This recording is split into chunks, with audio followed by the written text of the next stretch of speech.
kita akan membahas soal TPS yang berbahasa Inggris. Nah, untuk bagian kuantitatif.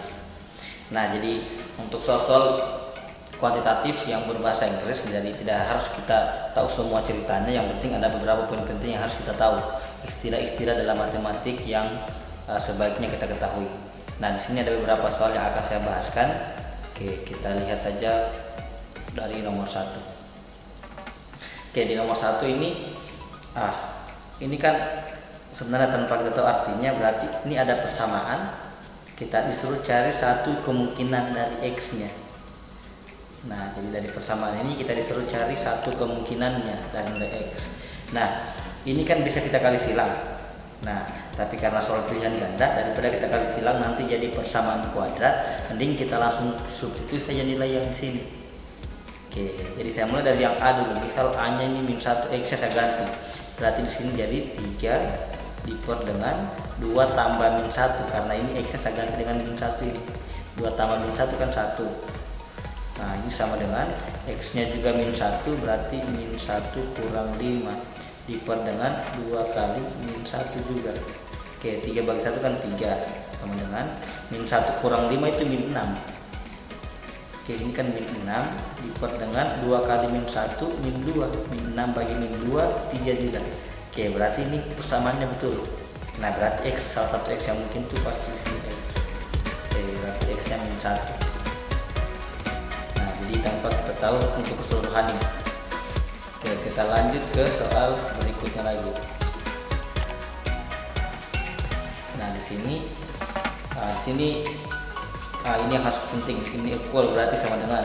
Jadi jika 30% dari R itu sama dengan 75% dari S. Nah, berarti saya tinggal coret dulu ini. Kemudian 30 dengan 75 bisa saya bagi 5. 30 bagi 5 bisa 6R, sama dengan 75 bagi 5 itu 15S.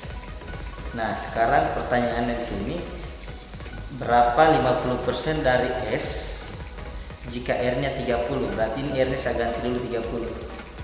Kalau R-nya saya ganti 30 berarti 6 kali 30 sama dengan 15S. Oke, berarti S-nya 6 kali 30 dibagi dengan 15. 6 kali 30 bagi 15. 30 bagi 15 ini kan 2. Berarti S-nya itu 6 kali 2, 12 ini. Nah, kalau kita dapat S-nya 12, ditanyakan di sini, berapa 50% dari S? 50% dari S berarti kan setengahnya.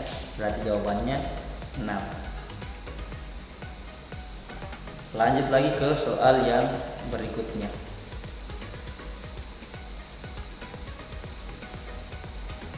Nah, di sini ada gambar. Oke, ini diagram kan? Ada lines garis EF dan GH paralel. Nah, EF dan GH ini kan berarti paralel sejajar, EF dengan GH. Kemudian garis AB dengan EF dan GH perpendikular. Nah, ini dia artinya tegak lurus. Jadi ini artinya tegak lurus. Nah, yang ini paralel artinya sejajar. Nah, ditanyakan berapa panjang dari AB, berarti dari sini ke sini berapa panjangnya. Nah, karena di sini kan 120 derajat, kan totalnya ini 180. Berarti sini sisa 60 derajat. Nah, karena sini 60 berarti sini 30. Karena siku-siku. Oke, karena di sini 30, di sini kan tegak lurus berarti siku-siku. Berarti di sini 90.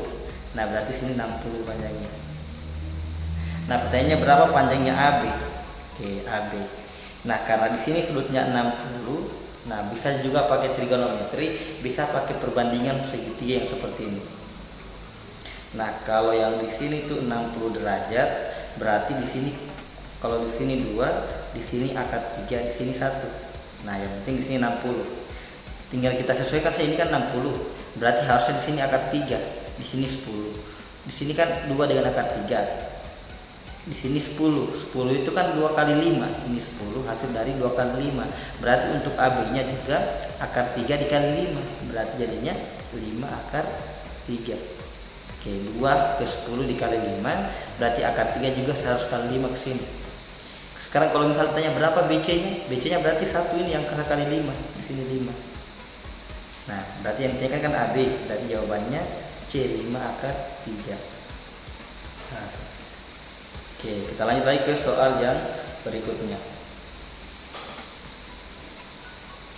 The point 2,1, oke, jadi poin titik 2,1 adalah midpoint. Midpoint itu titik tengah.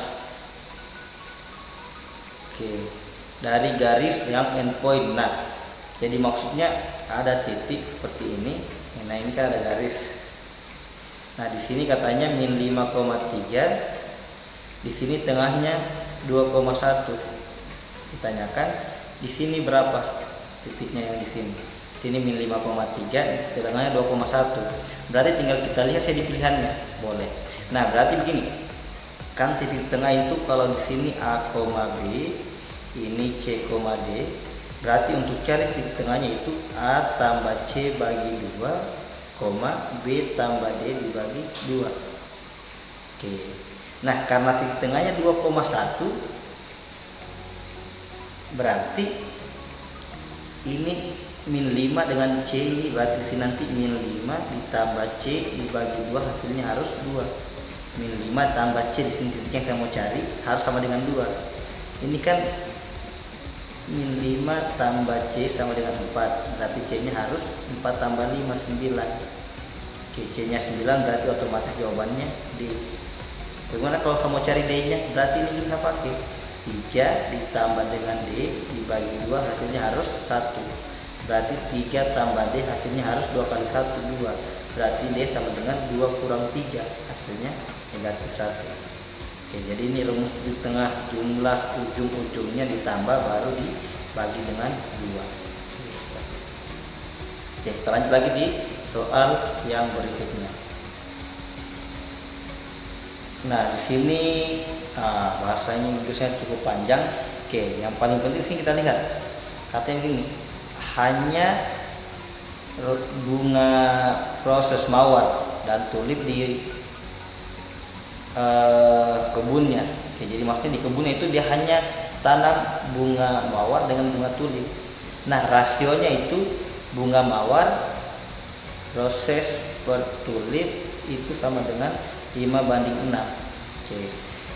Kemudian sini diketahui jika total bunga keseluruhan di taman atau di kebunnya itu 242, berapa banyak untuk bunga tulipnya saja ditanyakan.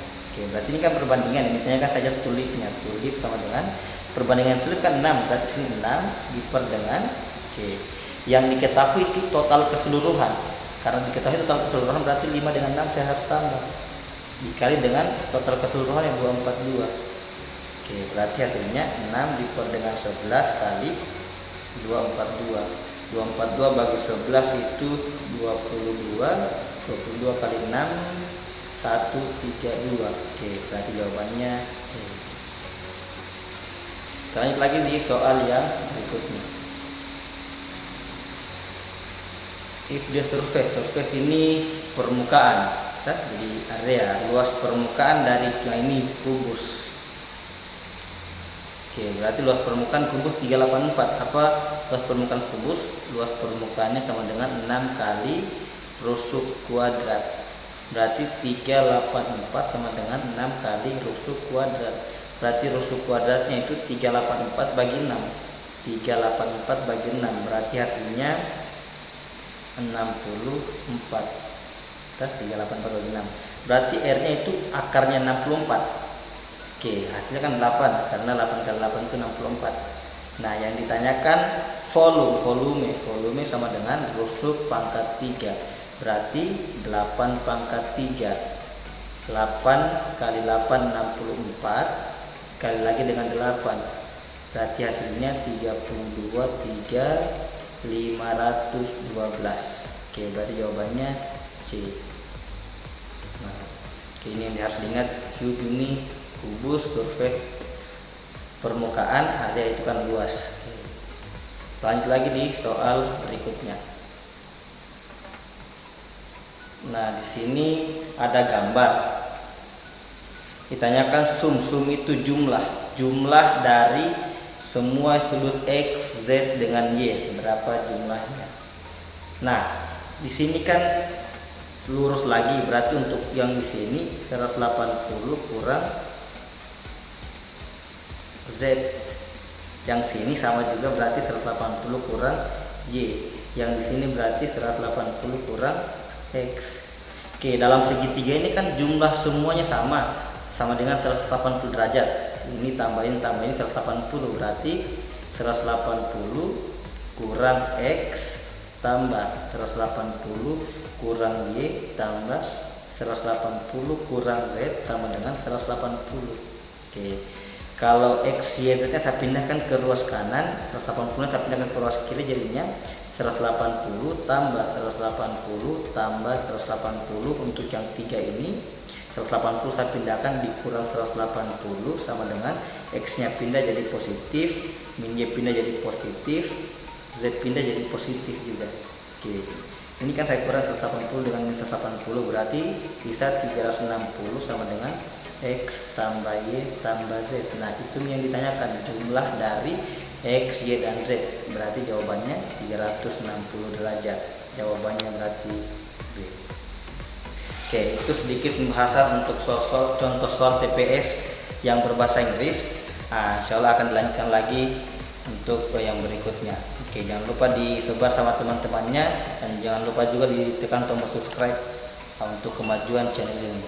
Oke, terima kasih perhatiannya. Assalamualaikum warahmatullahi wabarakatuh.